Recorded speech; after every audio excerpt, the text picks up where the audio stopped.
A very warm welcome to our invited speakers, colleagues, and attendees dialing in today to our webinar on performance-based ESG benchmarking for infrastructure in Asia.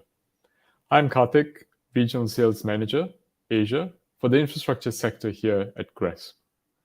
Joining me today is my colleague David, Business Development Director for EMEA, also for the infrastructure sector here at GRESB, and three distinguished speakers with experience in distinct infrastructure asset classes for Asia, including renewable power, data infrastructure, and transport. Before I hand the baton over to David, who will be moderating the discussion with our invited speakers, allow me to take you through the current ESG landscape and sustainability reporting in Asia.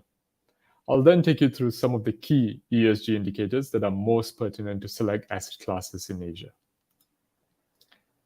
Since you're joining us today, it's clear to me that you've heard of the term ESG. Now, ESG really is an alphabet soup of definitions, acronyms, and most often than not, mean different things and levels of importance to different companies and sectors. You may not be a huge proponent of ESG, but that one thing's for sure, ESG is now synonymous in the way you would interact with the ecosystem, both as a business and a consumer.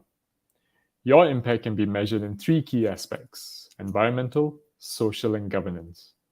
However, what you see here on this slide is that ESG is discussed in many different ways, simply because over the many decades since its inception, it has evolved from mere philanthropy, being defined more clearly as corporate social responsibility or CSR, and in giving it an ambition towards realizing certain climate-related targets, it has now evolved to meaning many different things in the way in which it is perceived.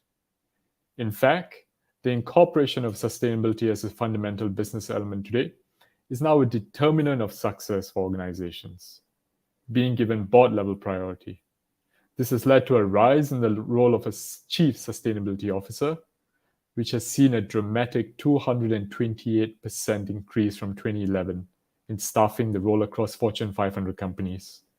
As of 2021, women have overtaken men in CSO roles, accounting 54% of CSO positions in the US. Now, Asia is not any different in terms of gender diversity and inclusion for staffing CSO position. According to a recent study by Credit Suisse, the proportion of female sustainability heads stands at almost 45% globally.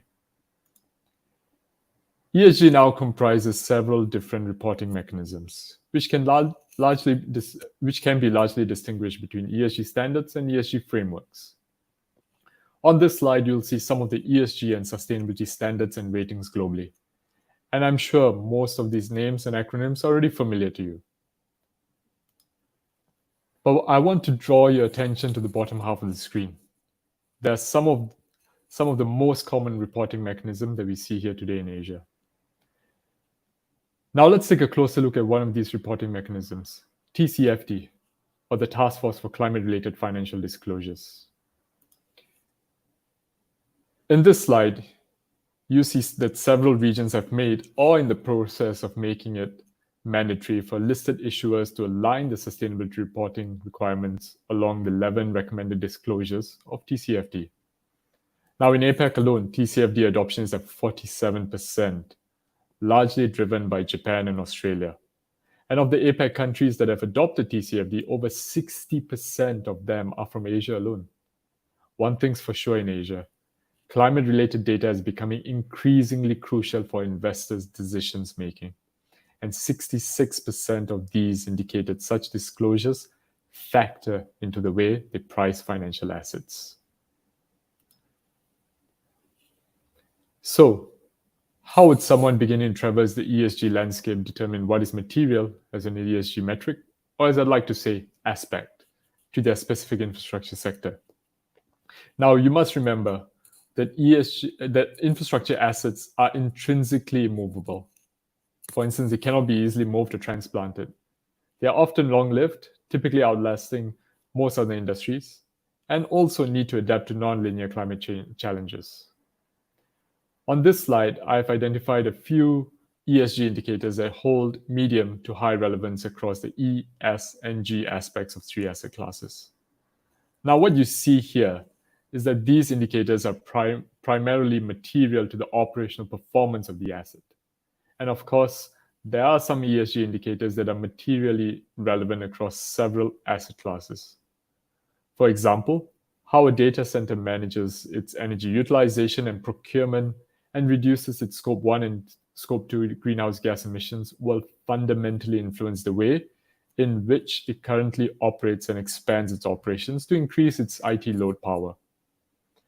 Another example is an airport, where mitigating both noise and air pollution are material ESG factors that affect not just how the asset operates, but also how hazardous substances are handled efficiently to mitigate further land and water pollution. And of course, further losses to biodiversity. Now, rather than hearing it from me, I'd like to hand this session over to David, who will take us through a discussion with our invited speakers on how they have incorporated ESG best practices into the infrastructure sector in Asia and how they view digitalization as a key enabler to realizing net zero ambitions. David, over to you. Karthik, many thanks and welcome again to everyone who's joining us live today. I'm David Thomas. I'm based here in London and I lead business development for the GRESB infrastructure platform in EMEA. Now, Karthik has kindly set the scene for us. So I think our task over the next 30 to 40 minutes or so is to try and delve into some of the real world examples of how organizations are embedding ESG considerations into their operations within specific infrastructure sectors, and then to explore how the landscape for ESG benchmarking is evolving across Asia. Now, we're very fortunate, of course, to be joined by a stellar lineup of experienced practitioners within the space today. And we're grateful to have them here to provide some insight and expertise as we move through the topics. Before we get going today, just a quick reminder that the live Q&A function is active and we'd love to have an interactive session. So we very much encourage you to pose your questions to our panelists as the discussion develops. We'll have around 10 minutes towards the end of the discussion to address some of those questions. So please do keep them coming in. So without further ado, let's jump in. Gentlemen, as a starting point, if I can ask each of you just to provide a short introduction to yourselves and your organizations, and then perhaps alongside that, if you could please kick us off with a little insight into how you're currently incorporating ESG aspects in your organization or addressing ESG deliverables within your consulting engagements. Uzuma-san, perhaps you can lead us off on this one. Thanks. Okay, thanks, Dave. My name is Uzawa. I'm a general manager of Nippon Koei Singapore branch. Nippon Koei is the oldest and the leading multidisciplinary international engineering firm headquartered in Tokyo, and we are listed on the fourth section of Tokyo Stock Exchange. So in our earlier slide by Karthik, now we have to report in line with the TCFD. So we also established a sustainability committee, but trying to catch up this trend globally. And Nippon Koei, again, we have architect, engineers for planning, designing, and supervision and construction of the infrastructure project all over the world in the field of energy, transportation, real estate, water, environment, well, every social infrastructure engineering consultation we have been conducting with more than 6,000 colleagues globally. Again, because of the change of the requirement in the Tokyo Exchange, we are actively working on how to cope this requirement. But since the establishment of the company, management philosophy of Nippon Koei Group is act with integrity and contribute to society through technology and engineering. So we believe that our approach to sustainability is already manifest in it. We are also following the ISO or United Nations Global Compact, but still we are struggling to be positioned ourselves in line with the requirement in the ESG field. So business-wise part, a little bit touch upon what we are doing. Like Karthik said, there's so many guideline framework, and the SDGs is one of that. So our engineering consultant engagement, we are providing SDGs digital assessment tool only in Japan.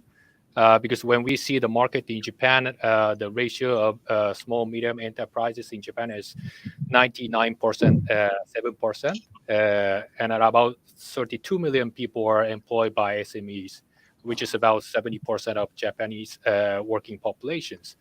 So most of the management said, what are the SDGs, ESGs, what can be done and to achieve them?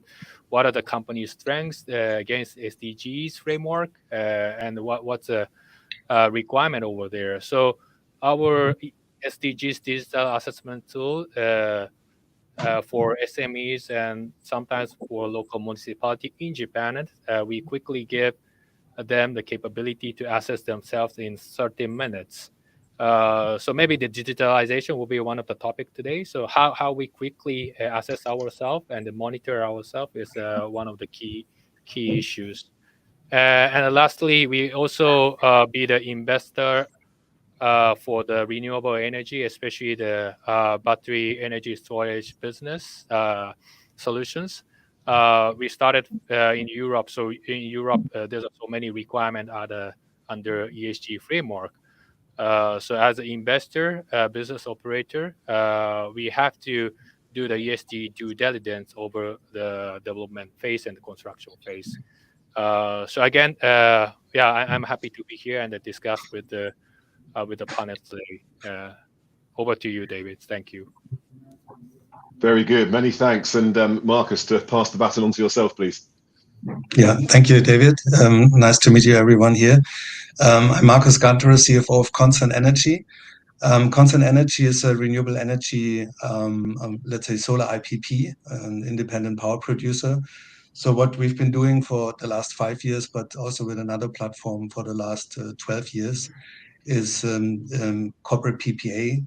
So we install on the rooftops of large manufacturing companies, on factories, rooftop on the solar on the rooftop, also ground mount. If there's a ground mount, if there's land nearby the factory, and then we sell the electricity to the factory. Usually, at the moment, 10 to 20% of the total energy demand, which we expect to increase over time depending on the jurisdiction. We are headquartered in Bangkok and in Thailand. So our main jurisdictions are Thailand, Malaysia, and Vietnam for the time being. We are small still. We're not very people intense, but more capital intense and asset intense. So we have 60 people at the moment across 3 countries. I would say in terms of ESG, it's basically affecting our whole organization. We have business development. It starts with business development, basically acquiring the customer, making the offer attractive to them. And from that side, we already have ESG requirements from the clients. It depends on the client, obviously, if it's a local player or if it's a subsidiary of a multinational. Obviously, if it's a subsidiary of Coca-Cola or Nestle, then the requirement come by itself, and we need to fulfill those, which we do. So that's on business development. The next step is on construction. When we start constructing the plants on the rooftop, that's where we follow ESG requirements, starting from selecting the contractors. They need to meet our requirements, which are quite tough. And sometimes we have to also say to contractors, you do not meet our requirements, and we move on to the next one. So construction, we have a very comprehensive health and safety program, HSSE manual, which we follow through both internally and externally. And then obviously when after 3 to 6 months of construction, when we get into operation of the plant, there's also health and safety requirements. And as you can imagine, since we work on the roof, the worst thing that can happen to us and to our clients is if someone falls from the roof and gets hurt, or even worse. So that's what we do on a day-to-day basis. We need to make sure there's no fatalities, that all the contractors work in line to make sure this doesn't happen. And on the involvement of ESG in our company, it was actually from the beginning, because with our previous company, we always worked with GRESB, for example, and where we managed to have high star ratings. But obviously, also we have from our investor side, we have a private equity fund who has investors, DFIs like IFC, International Finance Corporation, and from that side, we were already asked to implement very strict ESG requirements. Yeah, so that's from the investor side, but as I mentioned before, also from the client side, if you work with, and we work with blue chip companies, subsidiaries of multinationals, Nestle, Western Digital, and so on, Coca-Cola, they require a lot from us, and we fulfill those. So basically, we put the GRESB process from top to bottom. So everything that we commit to and that we have aligned to, we put it down in our organization and make sure everyone is following these aspects. So I'm glad to be in this webinar and look forward to the next 20-30 minutes. Back to David. Many thanks, Marcus. Good stuff. And Praveen, over to you, please. Thank you, Marcus. Good afternoon. Thanks for this opportunity to share the stage here. I represent Cefi Technologies Limited. We are India's first and so far only true blue ICT company. We're the first ICT company, Indian ICT company, to be listed on the NASDAQ. We are India's first commercial data center builder, and that goes back 23 years. We were the first retail internet service provider in India. So a whole lot of first dotting our timeline. But over the years, we moved from just a network-focused business into building out a converged ICT business. Now that's what makes us unique. Because if you look at the Indian landscape, you'll either find telecom players or you'll find data center players. You won't find one of the player doing both of that, and that's only Cefi. By that yardstick, there are several more touch points than the others as far as ESG goes, as far as we are concerned. But we are rather late entrants to the ESG study. What's ironic is that we have a background of about 7-8 years putting out our integrated report, and that became the foundation for our ESG study. So with the blessings of our management about 2 years back, a little under 2 years, we started the foray into ESG, and we deliberately looked at the data center part of the business for a single reason, that we were looking at what of that business of ours has the maximum touch points as far as ESG is concerned to begin with. That was the ESG business, the data center business, and we are well on our way to put out our first sustainability report. We are not starting from scratch in that sense, because a good amount of what came out of our integrated report forms that foundation. As we speak right now, we have made solid progress. Now, our benchmark reporting year was 21-22.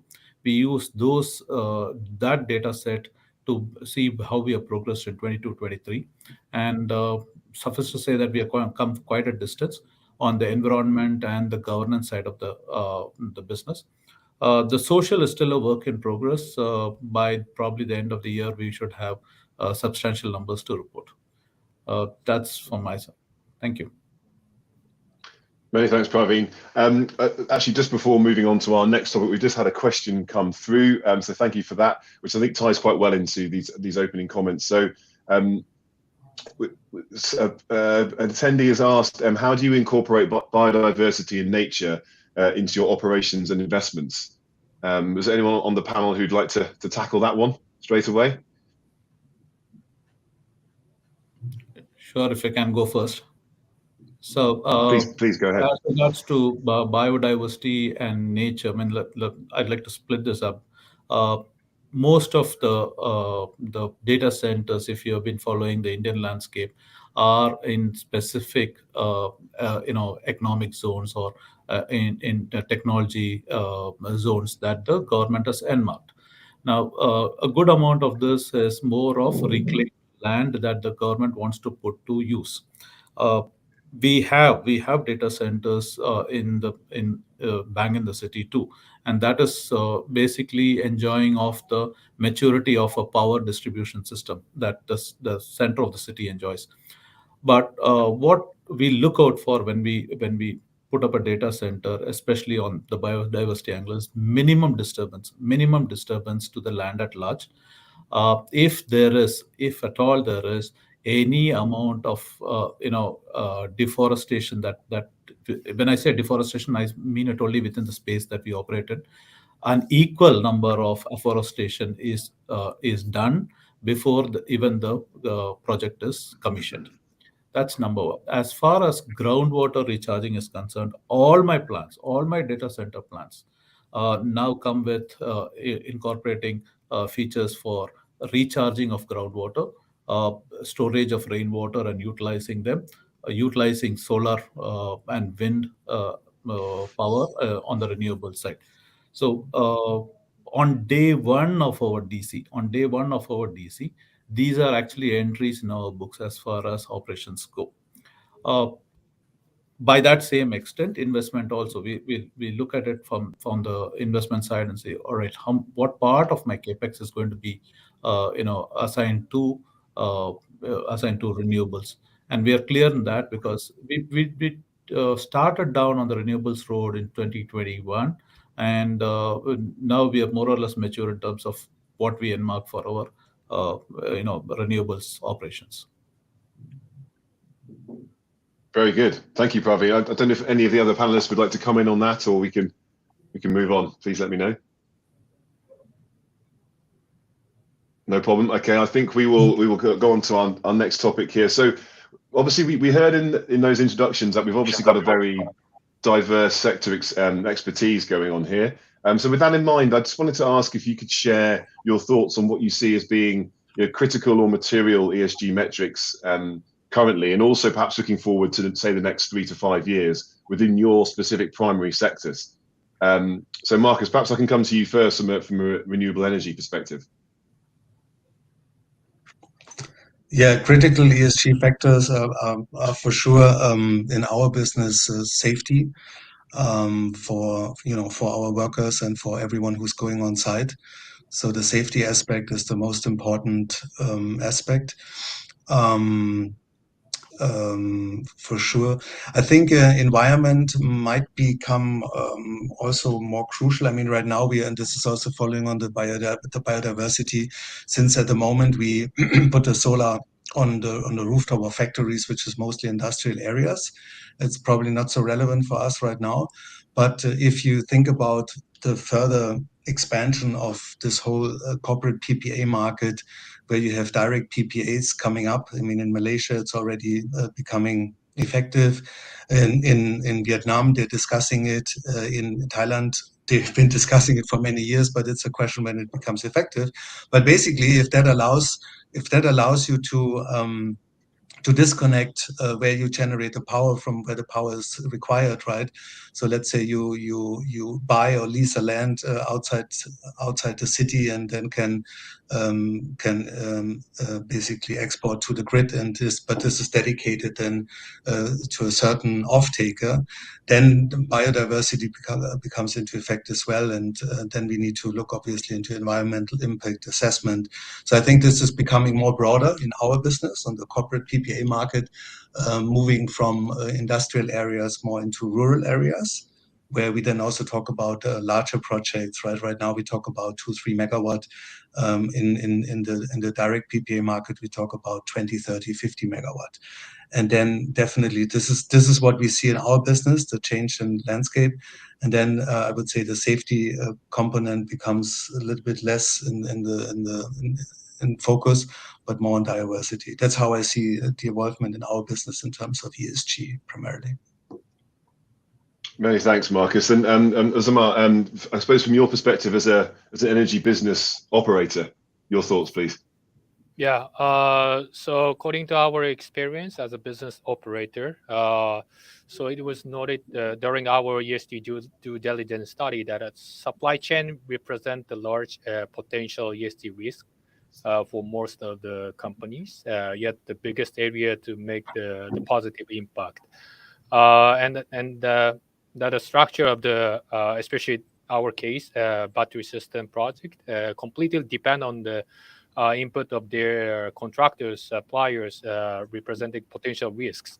So as such, so we Nippon Koei has now developed the ESG framework for sustainable tendering and scoring, with allocations and the selection and our criteria to aid in selecting the vendors, contractor, which entail the lowest ESG impact and the possible other risks. So we put this criteria in our RFQs, so that we can minimize our side. So yeah, this is that's something I can share today. Many thanks. And Pravi? Well, our ESG journey, by virtue of having us started later in the day, we were very clear on that the supply chain angle of it is going to be an integral part from day one. So wherever, and we looked at a very top line kind of a view as regards to what we would report and how we would report on that. And we were clear that those that we report on, our shareholders, our supply chain will also report on. So to that extent, I think we are touching upon many of those, whether it is renewables, whether it is the core power itself, whether it is governance, whether it is a social part of it, all of that we're kind of doing. We're touching upon all of them, including our supply chain too. Very good, many thanks. So I think if we can pivot a little bit here and start taking a look at the outputs, I think it'd be really interesting to try and get into a few examples that exemplify where you found that addressing certain ESG aspects has helped to drive value to your organization, so across the triple line. So from a social and environmental perspective, not just economical. Perhaps, Asmar, I'll come back to you first, please. Okay. So still we are struggling to bring some value proposition from our services. But one of the example we had in Indonesia when we talked with the real estate developer who are willing to introduce the shuttle services in India, which was suspended during the COVID. So reactivate the shuttle services. They always go to the group sustainable department to get the consensus whether the project proposed by the operational team was in line with their sustainable framework. So I didn't have this kind of discussion before when we are supporting the specific project on the ground. I think because this is, since all listed companies are required to publish sustainable report starting in 2020s, according to Indonesian Financial Services Authority. So Indonesian companies, especially major conglomerate who are doing business internationally, are keen on ESG compliance aspect and start creating an internal process to justify a project under ESG criteria. So it means as a consulting firm, our proposal approach for the development of infrastructure projects should contain this ESG aspect. Otherwise, we are not competitive anymore. Understood. Thank you, many thanks. And Marcus, I suppose the same question to you, really, in terms of perhaps an example of where you found addressing ESG aspects has helped to drive value in your organization.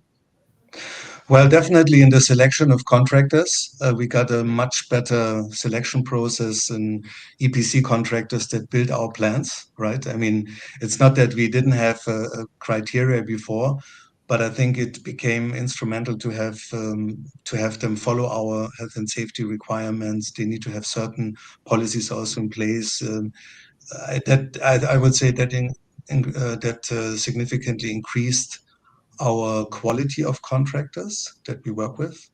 And The second one is, I would say, on the investor side. I mean, we're continuously also fundraising, and we see that this is has significantly changed in the last 10 years, right? In terms of requirements from investors. Now it's a given, and 10 years ago it was more like an additional plus, but not really valued that much as it is today.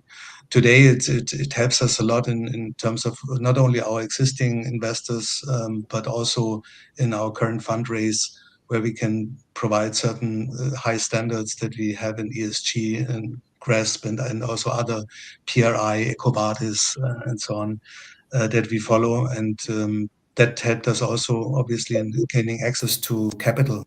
So I would say quality of contractors and access to capital. Excellent, many thanks. I mean, I think now may be a good time if we move on to the topic of ESG benchmarking in more detail. So, I mean, in particular, some comments from the panel, please, about how you see the trend of transition towards performance-based benchmarking of ESG aspects developing across the Asian markets. And Praveen, perhaps I can come to you first on this one. Sure, David. One thing that stood out when we did our research as to what's a good parameter to present on to do the research on is that we noticed on both S1, S2 on the GRESB reporting parameters. We noticed that probably because of the maturity of those markets, there were clear-cut rules or presentation parameters for telecom and infrastructure separately. That for us was a catch-22 situation. We are with one foot in both. So for us, we needed to align what's best for our reporting standards, and so we took the best of both the sides. When we did that, we also realized the fact that some of these percentages, some of the reporting parameters will then have to be rewritten from how we see it as an ICT player. Okay. For example, if I cannot speak just on the data center footprint or the renewable energy that we utilize on the data center, because for me, the network and the data center are intrinsically connected to each other. Okay, that is something that we kind of had to get our head around before we started presenting. So since we are in the early stages of our presentation, like I said earlier, we are only looking at presenting the larger parameters. And as we go forward, we know for sure that we will get into sub-factors and how we got to measure them. So that's where we stand right now. But yes, with time, we see ourselves, and the data is already staring at us in the face. So we see ourselves looking at CDP and TCFDs as an extension of our Scope 1 and Scope 2 emission norms that we're presenting. Many thanks, Praveen. And Azamar, from your perspective? Definitely developer will face increasing ESG pressures from their financing partners, and also important for accessing cheaper financing such as green bond. From our consulting engagement, for example, one of our clients in Indonesia, whose main business is the conventional fossil fuel power producer for a long time, is now planning to build huge hydropower plant. It's a multi-thousand power producing facilities in the country. So this means even though these traditional players are working so hard for decarbonization. So this is actually an inevitable move, I think. Absolutely, many thanks. And I suppose, Marcus, finally, from your perspective, when it comes to the transition towards more performance-based benchmarking of ESG aspects, what are your views on that? Yeah, I think it's evolving. I mean, it's primarily driven on our side by our clients, I have to say, since they have we are basically part of their journey to carbon reductions, right? So if a Nestle has a target of to reduce their carbon emissions or become net zero by, I don't have the year now exactly, but let's say 2035, then we play an instrumental role, right? So they will basically drive us also to help them, and we have this. We see this, in terms of we call it follow the customer strategy. So if they come, we start with them basically to do everything in Thailand for the time being. But they ask us, right? We have a global target. We need you to support us and to follow us basically also in other factories in other countries. So they've asked us to go to other Asian countries, but also in Europe to meet their requirements. So they have very strong performance requirements. And I agree with Osawa-san. I didn't mention that it's not only access to equity capital, but also the banks are very much in project finance or green bonds. This is becoming more and more important, and we see that this is an essential requirement from a lender's perspective as well. Yeah. Excellent. Thank you very much. And I think we've probably got time for just a quick look forward now. And I wanted to try and focus on the role of digitalization, well, really as an enabler to realizing net zero ambitions. So if you could speak specific to your sectors, I mean, how do you see the impacts and relevance of digitalization within your specific center? And perhaps, Praveen, you could kick off from a data center perspective. Thanks, David. This perhaps is where we have a very different ESG journey from the rest of all of us. We actually went back, and we are a technology company, so we kind of leaned back on our technology strengths. We mined 23 years of our existence and saw the alignment to different global parameters to begin with. Now, when you land up on my website and you take a look at my ESG reporting, it's not exactly a sustainability report yet, but if you look at my ESG reporting as far as global parameters are concerned, you'll notice that we have taken the whole of 23 years of public documentation, seen their alignment as regards to all the global parameters are concerned. So you can pick anything. You can pick a JP Morgan, you can pick a UBS, you can pick a TCFD, you can pick a CDP, any one of them, and you will see whatever the company has uttered so far publicly, or whatever the company has put out in the public domain. You will see them under that. Now, why did we do that? Because please see us through the eyes that we are a company that started late on our ESG journey, and we're not ashamed of it, but we have a very credible foundation to begin on that. So when we went back and we realized that we have all that information, we kind of decided that if we are going to be using digitalization, which is a subset of it, might as well build an example internally and then take it out and show it to the customer or to other stakeholders. So for us, digitalization started at home.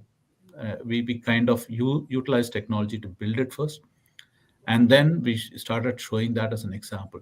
Now, it also, unintentionally, it also helped us to then realize that we now know which are the gaps in our reporting, and it's easier to do it from there on. Many thanks. That's great. Thank you. And Osawa-san, from your perspective, please. Yeah. So in general, digitalization and the civil infrastructure or infrastructure industry might be a little bit slow comparing other industry like buildings. So as a construction supervision consultant, even we are actively seeking a technology to digitalize the entire process of our work in reality.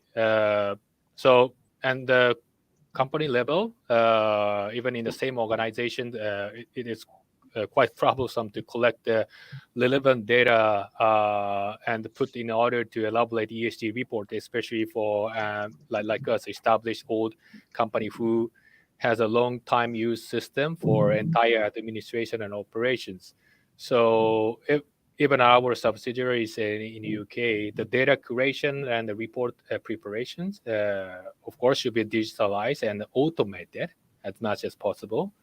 Otherwise, ESG compliance activity becomes huge burden of cost for the company. So we have to set up the department, having more staffs and checking one by one and collecting the data. So in general, yes, digitalization is the indispensable for this project. But at the service level, I think that there are some solutions combining the ESG monitoring and reporting, and the carbon credit calculator in trading as a one-stop platform service. So I think there are so many services or applications to support each company's or project initiative. That's great. Thank you very much. Right, I'm just seeing we've had a couple more questions come in from the live Q&A. So I'll put this one to the panel.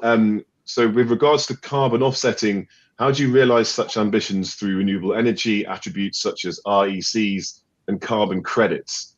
Anyone like to raise their hand for that one?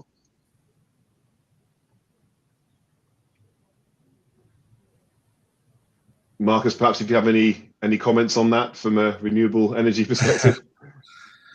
Yeah, we looked into that, and actually the trend is also that on carbon credits in our power purchase agreement, usually we used to have the carbon credits in our power purchase agreement, so the rights on the carbon credits, and no one really bothered about it. It was just like a standard sentence in there, right? And then we realized, oh, actually through our Japanese partner, there's a JCM, a joint credit mechanism, where we could have a subsidy grant, right? If we have at least 50% of the environmental attributes, right? And then we went back and check our contracts. Do we have it actually? And I think also in recent negotiations, our off-takers now also negotiate because they want to have it. So there's a significant change in the awareness of these environmental attributes. And we also, to be honest, we're probably a little bit behind on looking at it in more detail. But what we did last year and this year is this joint credit mechanism where we built 30 megawatt in getting a subsidy from Japan through our Japanese partner, approximately $4 million. And this is where we stand. But I can say awareness has increased significantly over the last 3 years, both from our clients and on our side. That's great. Thank you very much. Thanks, Marcus, for that. I think I'm just taking a look at the Q&A here to see if we have any more. I think we have one more coming through, slightly linked to the previous question. So the attendee here asks, from your perspective, how are GHG emissions being mitigated within the supply chain due to increased demand, due to ramp up of operations or additional infrastructure assets? It's probably the final question we've got time for here. So if any of the panel like to take a stab at that one. Okay. Well, let me try. I want to share. I want to share. I'm also looking for the answers, right? This is, be honest, because maybe we discussed earlier. For example, EV charging stations. Do you think this is the solutions for the decarbonization? Maybe there's so many discussions, right? So where the power coming from? If the power coming from the conventional power system, so do you think EV is, it's good or no? So I don't want to deep dive on this, but I think the challenges is even this ESG field. There's so many framework initiative. That's why we are trying to find what the right way.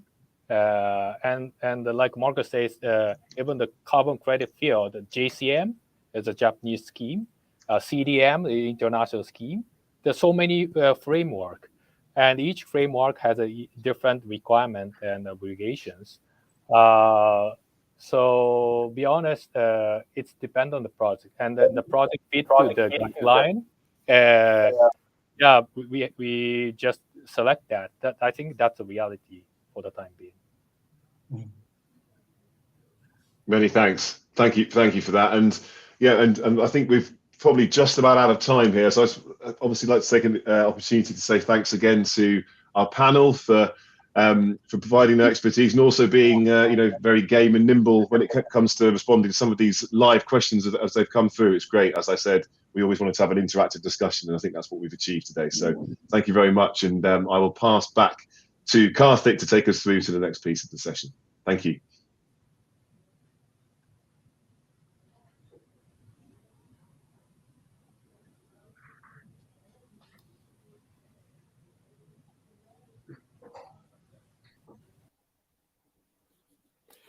Thank you, David, Marcus, Uzawa-san, and Praveen for the engaging and insightful discussion on Asia. With the numerous ESG reporting mechanisms, I'm sure you may be feeling a reporting burden as the time arrives. Fret not, this is where an ESG benchmark like GRESB comes in very useful in streamlining the reporting requirements for real assets, which includes real estate and infrastructure. 2, preventing double reporting of the same real asset across other frameworks, guidelines, and standards. And 3, being a very cost-effective solution as a unified ESG platform for real assets. Today, GRESB is the only ESG peer benchmark that focuses exclusively on real assets. And where there is a need for a peer or sector benchmark as part of your sustainability disclosure requirements or roadmap, GRESB is globally recognized and supported. You see examples here on this slide extracted from a local exchange. Now, with our unique market position, we are the only ESG peer benchmark that serves both listed and non-listed markets. Now, GRESB has 2 types of assessments: the infrastructure fund assessment and the infrastructure asset assessment. If you're an infrastructure fund, asset owner, manager, or operator, I'd recommend starting with the infrastructure asset assessment in your first year. Please do reach out to us if you'd like to learn more. Now, as we cover 8 distinct asset classes in our infrastructure assessments with varying characteristics, we also apply sector-based materiality weightings to each ESG indicator that is most pertinent to your specific sector.